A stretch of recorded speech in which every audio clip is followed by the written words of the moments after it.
Welcome to the Red and Gold 24/7. Red and go, red and go, red and go, red and go. Red and go, red and go, red and go, red and go.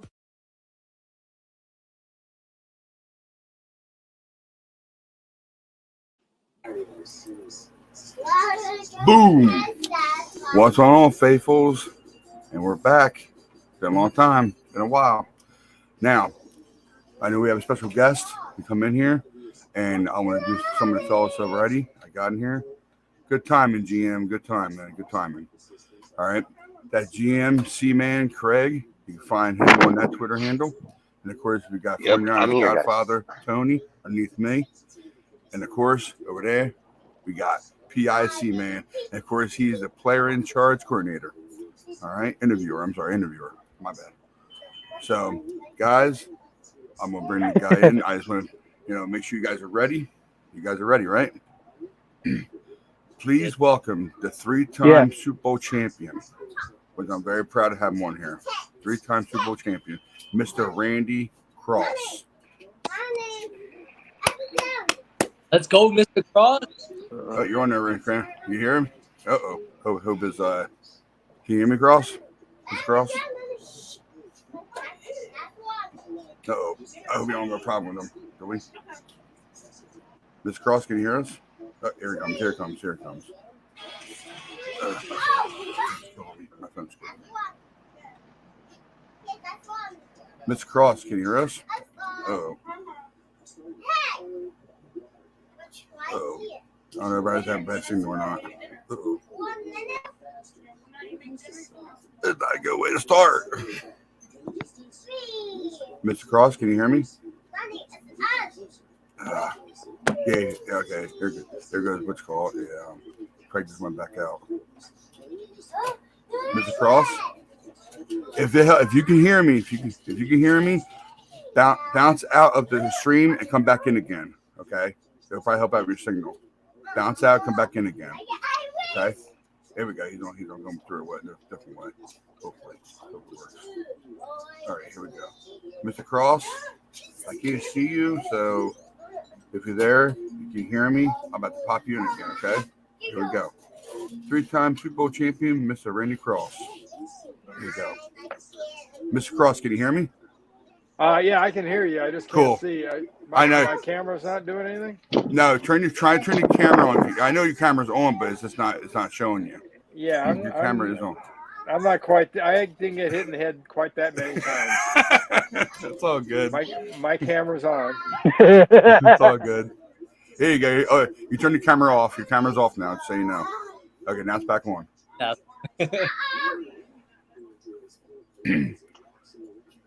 Oh, technology. I tell you, technology. If it helps you, if you're Mr. Cross, if it helps you, go back out and come back in again with the same link. Okay, come back in and come back out. Sorry guys for the difficulty on that. I know I got Wi-Fi. I got full Wi-Fi. Ain't mine. I'm good. I know fellas here got all their questions ready for them. So. Okay. So yeah, basically we are here to interview. Our interviewer, of course, is down there, Mr. Matt Dennis 9. You can find him on Twitter. Right there is his Twitter handle. All right. 49ers Godfather. If you would, that's your Twitter handle, correct? Yes, sir. Put an at in front of that, in front of your 4. Yeah. Okay. Do that. You can do that real quick. Go right ahead. Just put an at in front of that. Be your Twitter handle. Okay. Come back in. All right. Hey, C-Man, can you hear me, C-Man? GM. Brian, can you hear me? Yeah, I can hear you, Matt. I can hear you, bud. Hey, everybody's going back out again. Here we go. Back out again. All right. I was just making sure because wonderful show so far. Because my thing's still, it's like paused. It's all good. I know. It's okay. Yeah, everything can be perfect. That's much better. Man. That's much better, Tony. I got you. I see you. Sorry about that. It's all right, man. Not your fault. It's all good. That's much better. I like that. If you want to, next time, put Tony in front.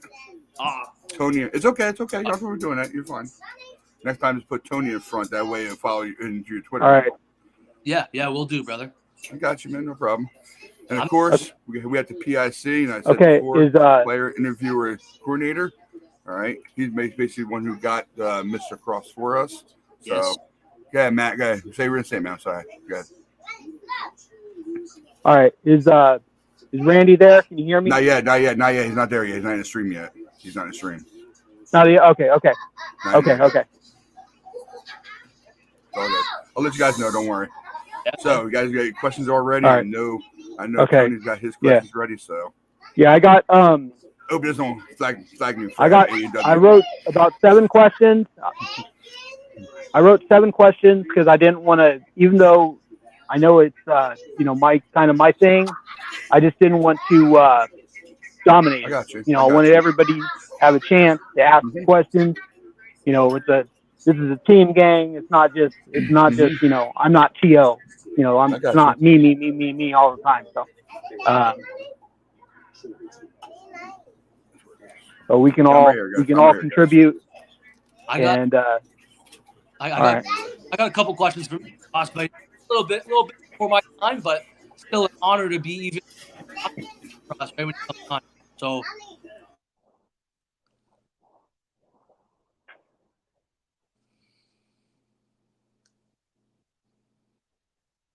Well, hey, it's like, anybody hear me? yeah, we can hear you. You're a little delayed. Yeah, I can hear you. Okay.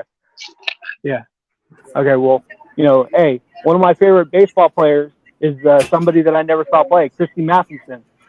I mean, so we all have somebody that we like, that we never saw. Yeah, absolutely. Okay. All right. Okay, gentlemen. Mr. Cross is back in the building. So, Mr. Cross, welcome back, bud. Well, thank you. All right. I had to go to the iPad. The phone. It's all good. It's all good. I want to speak first before everybody else does their questions and stuff. Me, I'm very proud and happy to have you on here. Okay. Well, thank you. Thank you so much, Mr. Cross. Thank you. Sure. So, man, can you hear me, GM? You might not be in a car. Okay, Matt, go ahead. Do your thing, man. It's all set up for you. Go ahead. Do your thing. Is he picking the kids up from school? Probably. He's on dad duty. Amen. Very, very nice to talk to you, Randy. I've been a 49er fan, since I was 2 years old. And, that was right after you came to the 49ers, so, you were in 75 and I was born 77. So I remember watching you when I was little, you and Joe doing your thing, and you were mauling those defensive tackles, to protect Joe to make sure he didn't get hurt. I'm gonna start with something real simple. You probably get this a lot, but what drew you to football? I had kind of a weird introduction to football. I watched football as a kid. My dad used to take me to Ram games in LA and the occasional UCLA game. But I started playing football in the 9th grade, and because I was a baseball guy until then. And the only reason I even started playing football is I was changing schools. I was going from Sequoia Junior High in the Valley in LA to Crespi, which is in Encino. Sort of against my will. I didn't want to do it. I had no desire to go to a Catholic all-boys high school. But my dad decided that for a lot of different reasons, some of which were sort of performance and behavioral, that I needed the discipline and I needed to go to that school. So he told me really simple, because I told him I didn't know anybody. He goes, well, easy. Go out for football.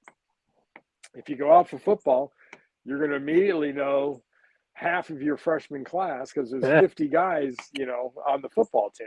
So that's that was my introduction to football. It was sort of outside of playing. We had an old empty lot next to a liquor store where I grew up. We used to play football all the time on weekends, tackle in the mud and all that fun stuff. But no, I'd never even put on a helmet or a pad or anything else until that point in the 9th grade. Yeah, I remember as a kid we played a lot of tackle football in grass, and then of course there's another game. I'm not going to say the name, but it's one of those games where you basically just run around with the football and everybody else tries to tackle you. Some people should know what I'm talking about, but I don't know. Oh yeah. Well, when I was in high school, do you remember Bill Cosby, the comedian? Yeah. Who is better known now for some rather nefarious reasons. But he had a great comedy routine where he talked about a game that he played when they were kids called Buck Buck, that we played in high school. That was basically a line of people you kind of joined at the waist, and people would jump, and then more and more people would pile on and jump and jump. And it was kind of like football, but there were no pads and there was no ball involved. You were just trying to beat each other up.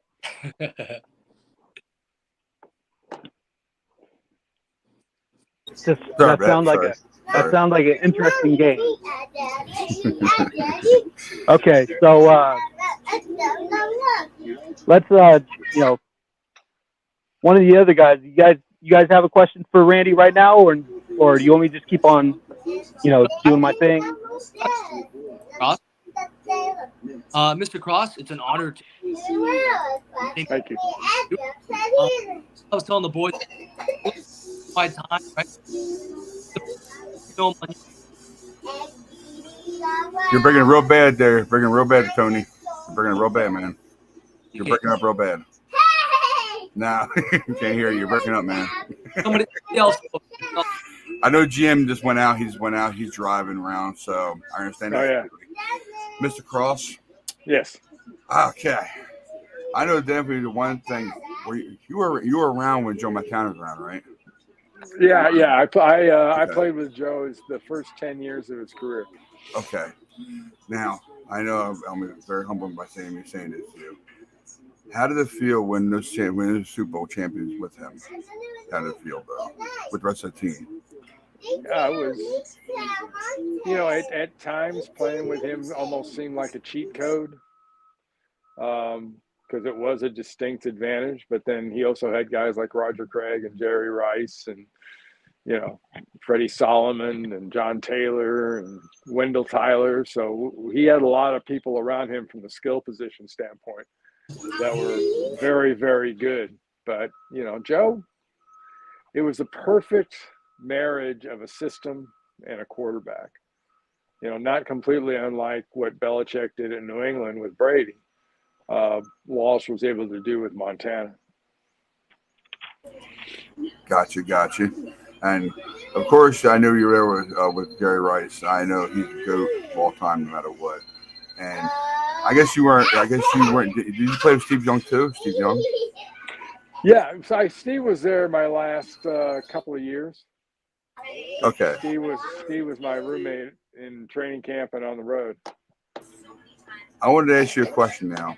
Now, our future quarterbacks right now are Lance and Purdy. Do you see any familiar things with them to Steve Young or Joe Montana? I guess it's really too early to say about Lance because he really hasn't played much. I mean, it's not Trey's fault. He didn't play much in college, and he definitely hasn't played much in San Francisco. So that's why I get such a kick out of people that form these hard and fast opinions either way about him. So you really don't know. And Brock Purdy's got more of a sample size than Trey Lance. But I think the ability, what set Joe apart, besides his timing and his touch and his uber competitive nature, and a whole other list of stuff that's put him in the Hall of Fame, is, and what separates, I think, good from great quarterbacks even now is the ability to run to pass. There's a lot of quarterbacks that can run. It's not a good idea because you won't be doing it long in this league, because they're going to catch you, and when they catch you, they're going to hurt you.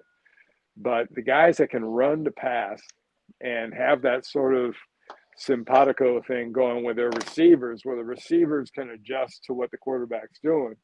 And you saw it this year with Brock Purdy, I think, in Aces. Shanahan did a really nice job of putting him in the positions where he could do that. And, obviously when you've got guys, like Debo and Ayuk and Kittle and Juice and, the rest of them. Go down the list. Especially your guy CMC and what he was able to do out of the backfield. That's the one thing that, if you have a common theme with a lot of really, really great quarterbacks, they tend to have guys at that running back position that can not only run with it, but they catch it pretty good too. Got you. That's a very good answer.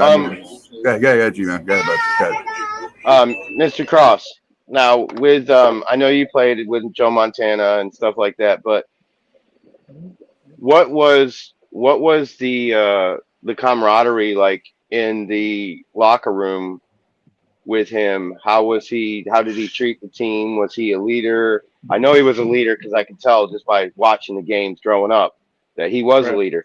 But how much of a leader was he in the locker room? Was he like Brock Purdy? Was he able to bring the team together when you needed the team to come together and make that play, like the catch? Yeah, well, Joe was one of those guys that he didn't really need to say much to be a leader, which was very handy for him because he usually didn't say a whole lot. So, when you say, oh, he's a great leader, he's not one of those guys that would jump on people consistently and be the guy that's, the rah-rah guy and whatnot. He knew how to break sort of the tension at times. He knew how to get guys going. It was usually pretty damn entertaining when he'd jump on his receivers because he didn't hold back a whole lot. Yeah, because you can see it on the field too on the TV when he was doing it. Yeah. And he'd jump on us too if we weren't blocking or we weren't protecting him. I mean, he wouldn't hesitate. But I think the lasting impression I had of Joe is, in a lot of ways, is we were all kind of in it together. It wasn't right. Joe and everybody else. It's a team mentality, and you have to have that nowadays to even actually be able to compete in our league now. Yeah. Oh, there's no doubt about that. There's it used to be a short list of sort of the specific skills you needed and what positions you needed to be really good at. Now, if you want to know what position you have to be good at, you have to kind of start at, the top 11. So at least half of them are important. And that's even underestimating because it's probably closer to 20 or 22. Yeah, because you got both sides of the ball. Oh, yeah. Yeah, because, the really good teams and the teams that really aspire to be good, and the players know who they are. The players are smart. I don't know if you saw that poll they did with the players talking about rating owners and rating atmosphere and rating facilities and all that stuff. Players know. Back when I played, it wasn't quite as public knowledge, and and you guys were playing at Candlestick then. Yeah, but the game itself was a little bit different because I can see a difference in it too. Well, also, it was us against them. And when I say us and them, if you didn't suit up for us, you were them. Yeah, it didn't matter. You were the enemy. If you had played for us, you were the other guys. Now, and it has been like that since probably the early 2000s, there's a real kind of unionized common ground where You know, there are all the players are in it together. They're kind of protecting each other, and they do that. Mhm. The rules have reflected that. The game has reflected it, and it's thusly, I think, it's a less Yeah, but still, violent, it's a people safer, still get and it's a hurt safer either game. way. Oh yeah, well, you're not. It's impossible to play football and not get hurt. It's absolutely impossible, and it's a testament to how well guys are training and how good a shape they're in and everything else. That, you know, there haven't been some really, really radical, terrible injuries, you know, Yeah. during See, a growing game. up, I used to play football with my dad and all my uncles and stuff, and we just play pickup games at the high school. And man, even that football field. I mean, I grew up in upstate New York. That football field is frozen until you start running on it. And Oh, yeah. landing on a frozen ground, I feel for you guys. Even with pads on, I feel for you guys because I never wore Yeah. pads. I never played football in high school. I always loved the game. I've always loved the game, but I just never was physically fit to do the game. Yeah, that's one thing about. I was an LA guy. I was born in New York, but I grew up in LA. And then I played at UCLA, and then I went to San Francisco. So the whole idea of playing in the snow and being cold, I wasn't real crazy about it. There's a reason when it came down to choosing between Nebraska and UCLA, you know, Westwood in LA and going to Lincoln. There's a reason I went to UCLA. A little bit had to do with the beach and the weather. So yeah, but football in the cold, I think it's a real advantage being a warm weather team, playing teams in the cold, going to Green Bay, going Philly. to Buffalo, going to Philly, going wherever it's New going to go. England. Yep. Because the great thing about being the visiting team is you get to go home. That's Those true. that team and those fans, they've got to be miserable and stay there. But we get to actually get on a plane and go home.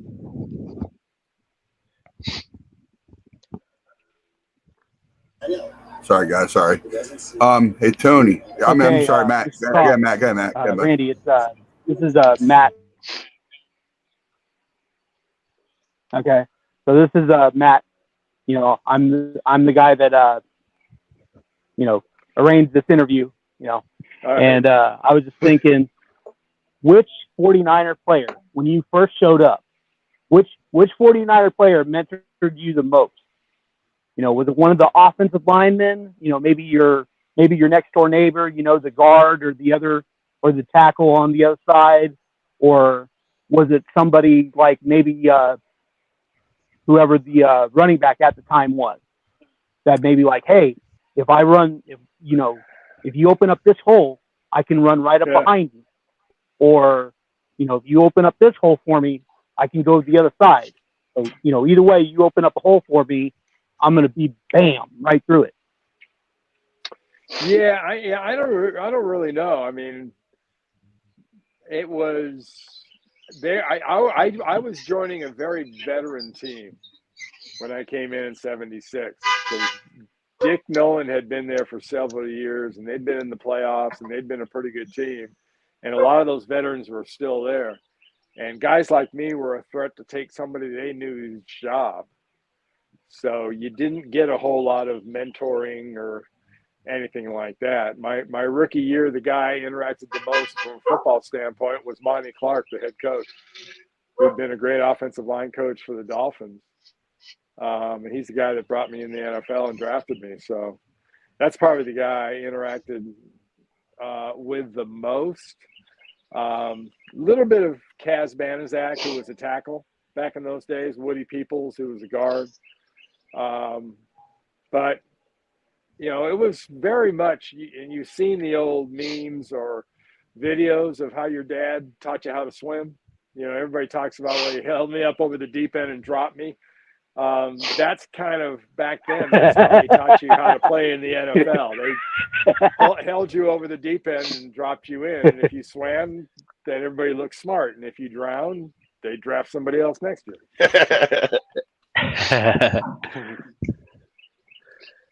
Yeah, but back then it's like you said earlier, it's a whole different game Yeah, now. it was then than it is now. The old boys were like, nah, you're not taking my job.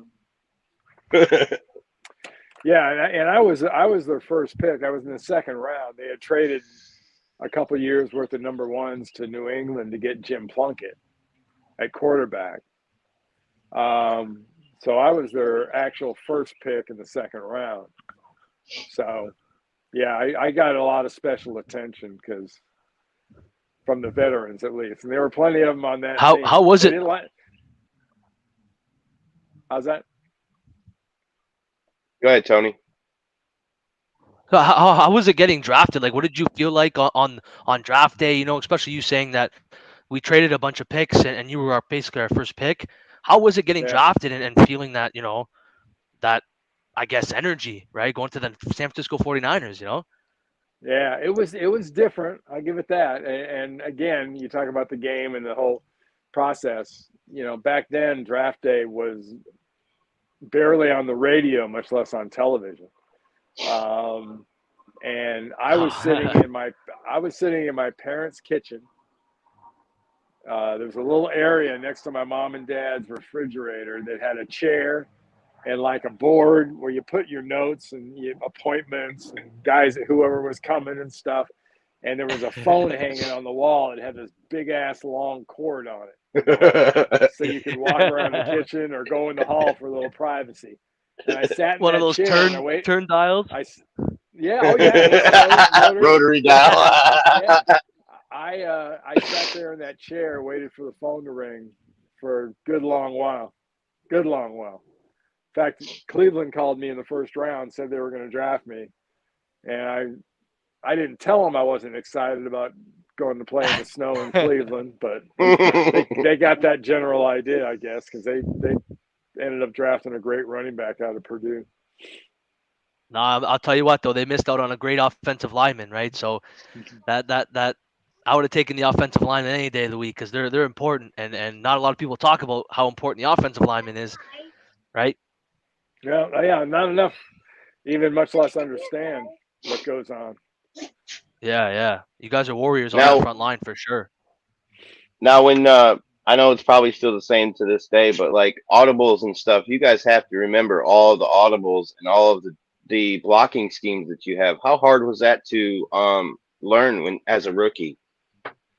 Not bad. I mean, I was a center my first 2.5 years, and then I went to guard for 9.5, and then switched back at the very end for a little bit. It was different as a center because you had to basically know everybody's job, and you had to then know what was going on from the standpoint of what the coverage was going to be and what the blitz schemes were out of those coverages.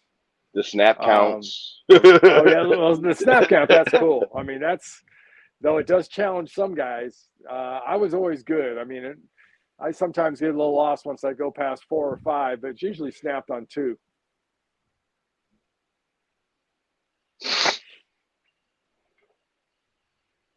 All right, Matt, back to you, Bubba. Yeah, Matt, bud.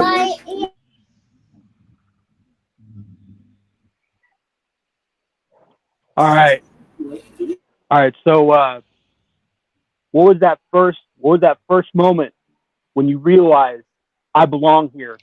This is what I was meant to do. Like that first time you knocked somebody 5 yards in front of you to open up a hole for somebody, or let Joe have the time to throw, Well, or whoever the quarterback was. yeah, to be honest, it happened all the time in college. But when I got to the pros, I came to appreciate 2 things. One, I've been playing against a bunch of young men and boys, and that the adults were in the room, and it was a totally different idea going against a 30-year-old guy and you're trying to take his job or make him look so that was the early wake-up call. I'd say probably part of my first year, but probably getting into my second year or so, because that's when I actually started lifting. I didn't lift weights until into my second year in the NFL. So I never lifted in high school, never lifted in college. Didn't lift, as a rookie. Didn't lift, getting ready to be going to the NFL. I just hated it. I just didn't like doing it. But I came to appreciate it. A guy named Curly Culp was a nose tackle. He's in the Hall of Fame. He played in Kansas City and Houston, I believe, and a little bit in Detroit. But when he was in Houston, he split my chin right down here with the back of his hand with a forearm rip. I put him on his back on the first play. I guess he must have tripped. And the second play, he just came and he put his back of his hand right under there. And I had about a 3-inch gash in my chin that the doctor on the sideline stuck a little numb stuff in there and bandaged it up, and they put me back in. But that's when I realized it was a different game. And I also realized that it was time for me to start lifting weights. So after that, you continued your routine of lifting weights and everything. Yeah, a little bit of until you violence. To be retired. like, you know what? Yeah. No, you really have to. I mean, it's definitely like that now. I mean, my son Brendan played quarterback in high school, and he played quarterback at Wake Forest and a little wide receiver at UCLA at his last year when he got his master's. He was as strong as probably that I was up to about the middle of my second year in the NFL, but he was that strong when he was about a freshman in high school, sophomore in high school, because he started lifting weights with trainers in the 7th grade. And 7th grade is kind of a late start, even now. So I tell people all the time that, do you need to play football all the time? No. Do you need to play football early? No. But man, you need to be training. If you're a young athlete, you need to get familiar with Olympic lifting. You need to be familiar with all the running drills and the stretching drills and all that. That's got to start early, because that does nothing but make you a better athlete, which then makes you a better player.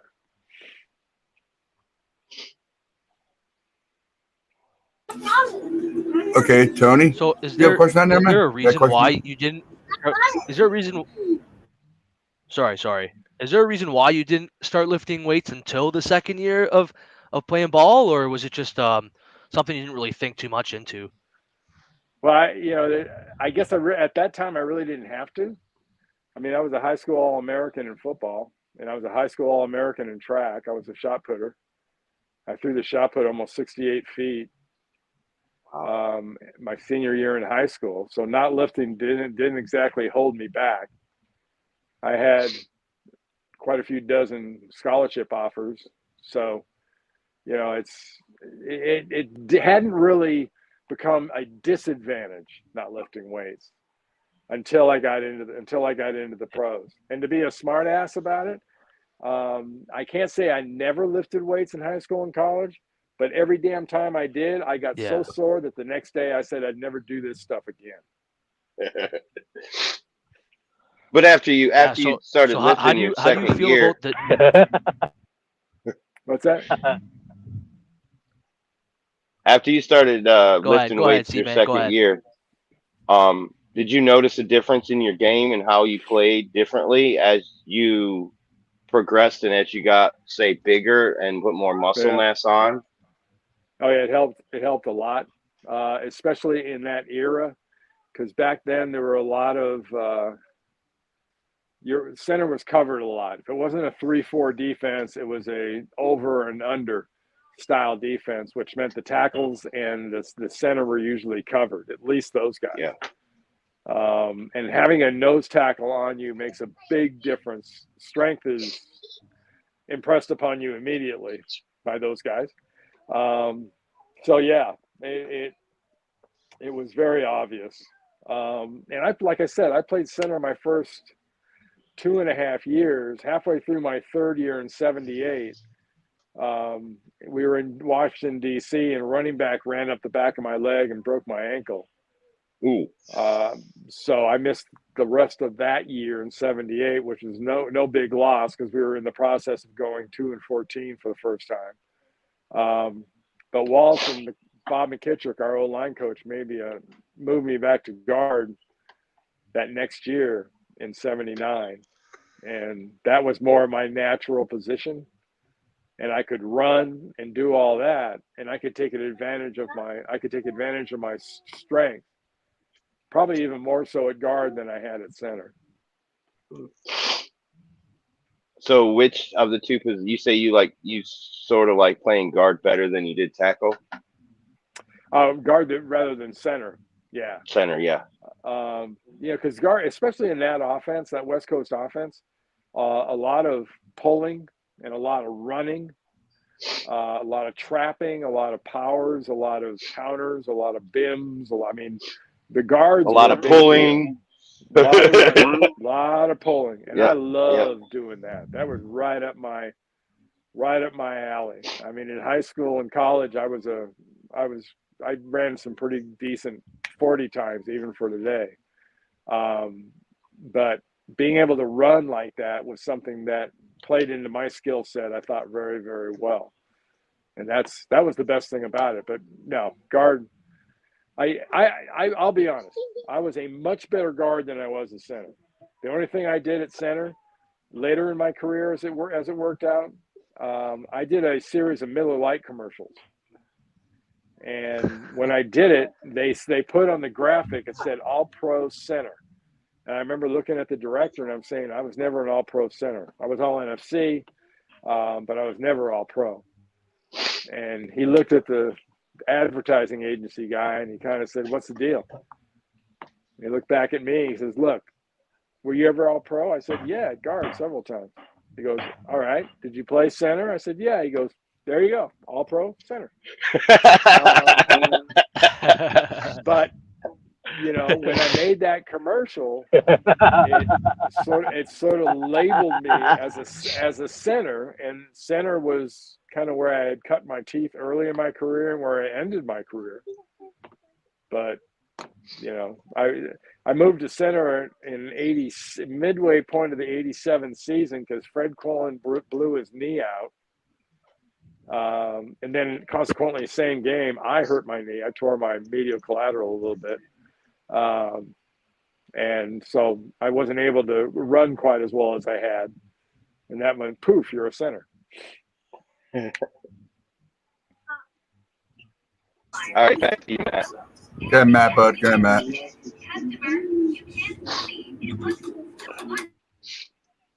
Okay.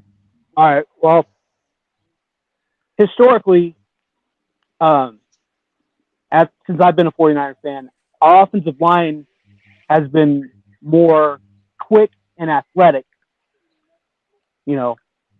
Like we had guys that were like 240 to 270, from the beginning of when Joe became the quarterback. So what's the lightest weight you ever played at? 250, under 250, or about 240 to 265. My rookie year, I was 250-ish. So right around 250. Only because the head coach didn't want us to be much over 250. So by the time game day, it was probably 255. I never changed my weight on my football cards or on the program or anything from my rookie year to my last year. The weight I was when I checked in for training camp in 1976, I was 246 pounds. So if you look at the back of those bubblegum cards, those football cards, it'll say 6'3", 246. And when I moved to guard, by that time I was probably in the 265 to 270 range. By 84, I was in the 280 to 285 range. And by the time I retired, I was 290. So, I kept getting bigger and bigger the more I lifted and the older I got. Yeah, age really does it to you. I know. Age really does it to you. It really does. I know. Yeah. I know. Gravity's a bitch. Too much juice and beer, right? Hey, Tony, you got another question for him, bud? Yeah. I got kind of like I'm sure you get this question all the time, but like lifting that Super Bowl and finally getting your first one, like how did it feel? Like how was your family like excited? Was your family there? Like how was that experience lifting that first Super Yeah, Bowl? my family was. It was the old Pontiac Silverdome in Detroit, outside of Detroit, and they were in like the second row, first and second row of the upper deck, right on the 50-yard line. Wow. And it was my mom, my dad, my brother, a couple of my sisters, my wife, her sister, her mom. So it was a great deal to be able to share that. It was a pretty miserable week in Detroit, as cold as it was. But, winning that game was the hardest thing about it was we were on such a roll. We had gotten into what we would refer to from that on as being in next mode. So every time we'd finish a game, we wouldn't worry about what we had just did. We'd always kind of say, okay, who's next? Well, we got done with that game, and we get in the bus, and Bill had started that day playing a song by Kenny Loggins, "This Is It," repeatedly in the locker room. And by the time we get on the bus, the song that's on being played on the speakers is "We Are the Champions" by Queen. And it took us about 45 minutes. We must have listened to that sucker a dozen times between the Pontiac Silverdome and our team hotel, just singing our heads off, just having a great time. It was a fantastic feeling. Like I said, in '78, I said earlier, '78 we were 2-14. We were 2-14 again in '79, and then in 1980 we were 6-10. So Yeah. we had really sucked pretty recently for winning a Super Bowl. There aren't too many similarities to many other teams that have, exploded like that and suddenly done what we did. But it was just the coolest feeling to be absolutely just the bottom of the barrel at one point in your career to, you're as good as it gets for anybody team-wise. And, to top it off, it's flipping like 23 below zero in Detroit on Sunday night when we're in the hotel partying. Monday, we go back to San Francisco. We get to go to this unbelievable parade with about 1 million people in downtown San Francisco screaming their heads off. That was probably crazy. We leave that parade and we go to SFO and get on a big wide body, 747 to go to Hawaii for the Pro Bowl. That was fun. That was like fantasy camp. That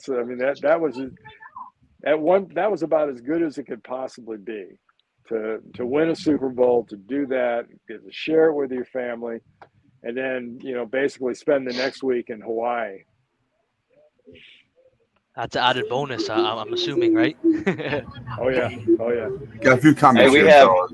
Yeah, a few Yeah. comments here.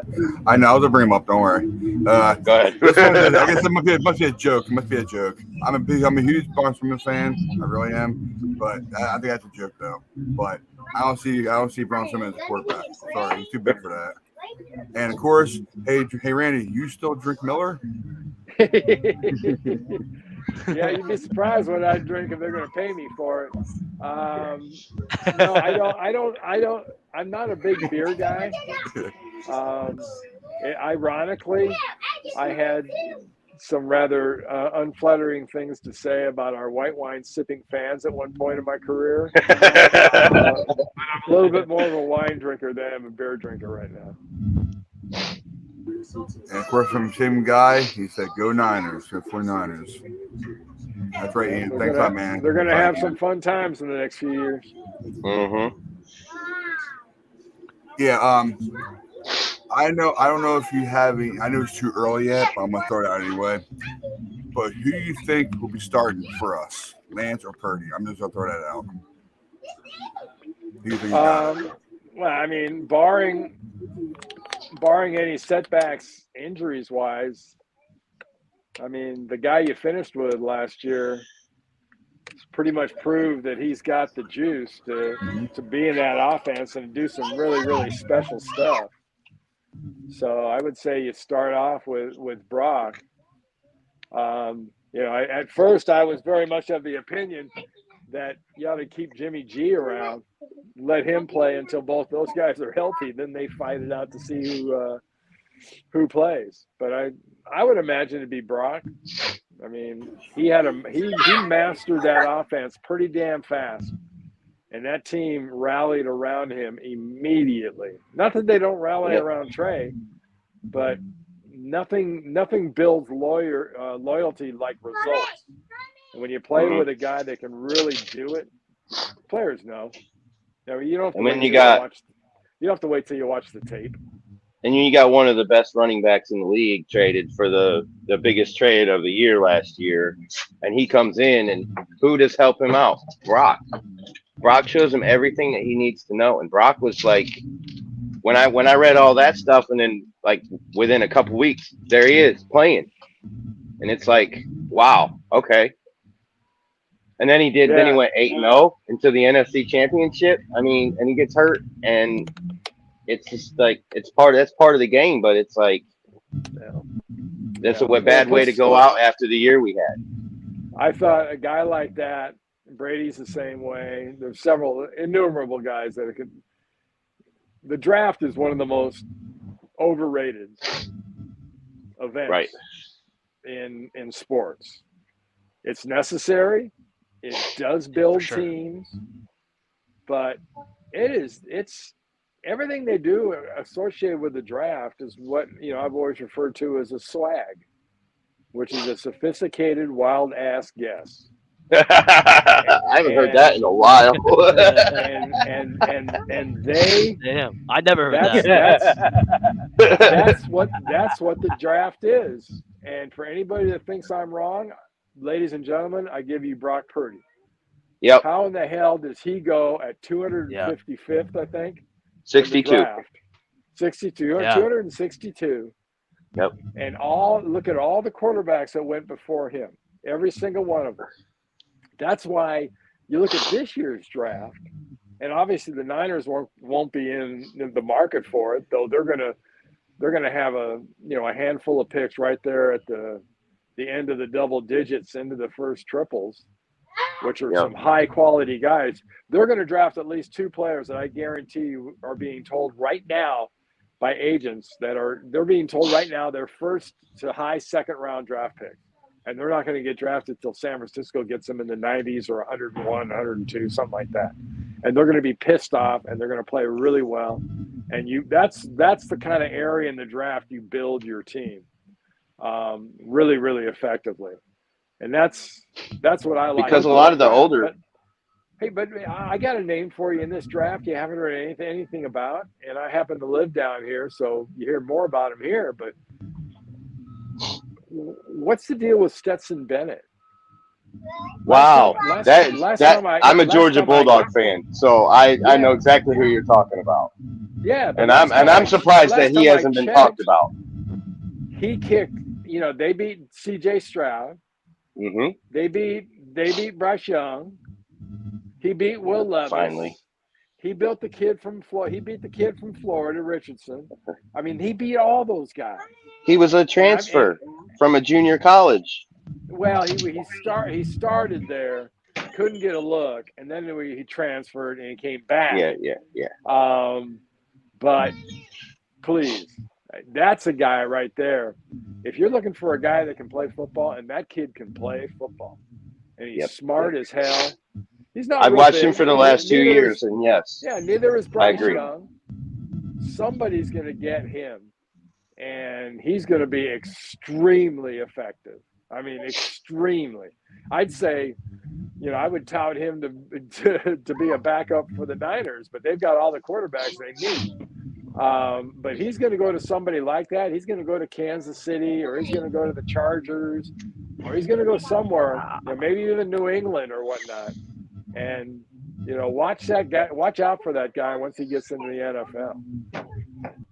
Yeah, I agree. I agree with you, Randy. I mean, I watched him the last 2 years in both national championship games. He was like on point. He was on the money with all of his everything that he did. I mean, he may have had 1 or 2 turnovers in the games, but he just did what he needed to do. And a lot of what I was reading about him, they're talking about he's not quite the leader you need on the field, but he won 2 national championships. So to me, that's like, why are you saying that? He knows what to do when it comes down to the big games. He's not going to choke in the big games. Who was the MVP of all those playoff games the last 2 years? Stetson Bennett. Thank you. Yep. I mean, but you haven't heard anything about him through this draft process. All they're doing is blowing smoke up the ass of these guys that, you know, they've obviously got a better agent. They've obviously got a little bit better PR behind them. But Bennett's going to be tough. Bennett's going to be very tough. He'll steal somebody's job at the pro level for a while. If he doesn't get drafted, he will be signed as an undrafted free agent. Oh, yeah. No, he'll get a chance to play. Real quick, Mr. Rand Cross, I wanted to ask you a question real quick before the other guys chime in. I know it's almost an hour into the interview. So what do you think about this year's draft? And who you think we definitely get, and what position is definitely a need for us, you think? Well, where you're going to be drafting, you're going to have advantages. Well, I think it's a real advantage personally because, like I said earlier, when you get into those high 90s and into the low 100s, those are all guys that have been told they're first or second round draft picks. And do the math. You know, if there are 100 picks, how many positions is that? How many quarterbacks is that? How many running backs is that? How many offensive line and defensive linemen is that? And then you start doing the math. You have 100 potential slots, and you have all the O linemen, all the D linemen, all the linebackers, all the pass rushers, all the running backs, all the wide receivers, all the quarterbacks. Just go down that list. You're talking about some really, really good players are still going to be on that list. And I think specifically, you're going to look on the defensive side and the offensive line. At offensive line, there's still going to be a lot of really good talent on the board, and you guys need some depth. I think there's going to be plenty of guys to look at on the defensive side. You know, interior defensive linemen. You know, you always need more cornerbacks. You always need more linebackers. You always need that next pass rusher. So, no, I think the Niners are going to be in fine shape. They don't have a lot of picks, but thanks to the supplemental, they're going to have a good number in that, third, fourth area. Okay, before I end the interview, I'm going to go down the line. GM, you go first, then Matt, and then Tony, then we're good. Yeah, GM, you go first, bud. All right, Randy, I would like to thank you for joining us today and answering all of our questions. It'd be nice to do another interview or something around draft time or after draft time and see what you think and where you think we're at as a team, and where we could go forward from there. If that's something you're interested, just get up with Matt and let him know, because we are going to do a draft show. I don't know if we're going to go completely 100% live with it, but we might. That's still in the works and still in the talking between all of us. So, hey, Craig, just so you know, you're breaking up, bud. You're breaking up. Just so you know, you're great. You're breaking up, Craig. Yeah, no, it's probably Bluetooth. Yeah, probably Bluetooth. But I want to thank you, and it was nice to meet you. Nice to learn and hear what you Thank you. About the old game versus the new game, pretty much. Because I know back then it was a lot different. The protection of the quarterback wasn't as strict as it is now. I mean, I watched get level bumped every play. When he got hit hard, and they didn't throw the flags like you barely touch them nowadays, and they're throwing flags. And it's like, man, let them play. They're taking that away from the game. Yeah. And that's how a lot more injuries are started, because people are trying to slow themselves down and try to slow their momentum, and they get hurt Well, because their momentum's already at the quarterback. They've changed a lot of rules associated with the game too, and that's been smart because if they hadn't changed all the rules they changed, and they were still playing, kind of wide ass open, you'd need 100-man rosters because half your team would be hurt by the time you got it in the second half of the season. Yeah.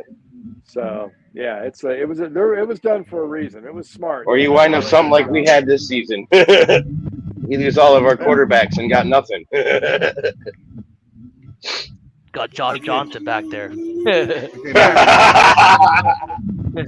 Yeah, Josh Johnson could only throw 15 plays out of the playbook. Rob could throw them all. Yeah. All right, Matt. Go ahead, man. Matt, before Matt starts talking, I want to thank Matt for bringing on Randy Cross and our future players that we're going on. All right. Thank you very much, Matt. Yeah, Matt, good. All right, guys. I'm gonna cut out. I gotta go pick up my children. I'll talk to y'all later. Got you. Yeah, man. Later, Craig, man. Yeah, Matt, good, bud. All right, Craig. All right, Randy. Once again, I want to thank you for coming on with us and allowing us to talk to you about, the old 49er days, when we weren't that good, and then talking about how y'all came up and how we became the dynasty that we became. I really appreciate that. Like I said, you and Joe and Dwight Clark, Jerry, Roger Craig, you guys are a lot of my favorite players. Like I said, I've been a 49er fan. I'm gonna be 46 on Friday next week, the 21st. So I've been a 49er fan 44 years now. So I really do appreciate your time coming on with us, and I hope for us to do more of this. You come in and do more interviews with us as our show gets on down the line. So once again, I want to thank you and say I appreciate you. Okay, Tony, man. Good, bud. Okay, Tony. All right, Mr. Cross. I mean, everybody's already said thank you, so I'm just going to chime in and say thank you again. Like I said a little bit earlier, I didn't really grow up in your era, but I've definitely seen a lot of film on you guys and watched with my father and my grandfather all those great memories from back in the day. I thank you for making the 49ers as memorable as they are. You were a big part of that. And yeah, thank you for everything, man. We really appreciate it. Your hard work definitely paid off, and it shows. Thanks. I appreciate it very much. That was a wonderful experience. We also happen to have guys like Bill Walsh and Eddie DeBartolo, which was another one of those unfair advantages at times.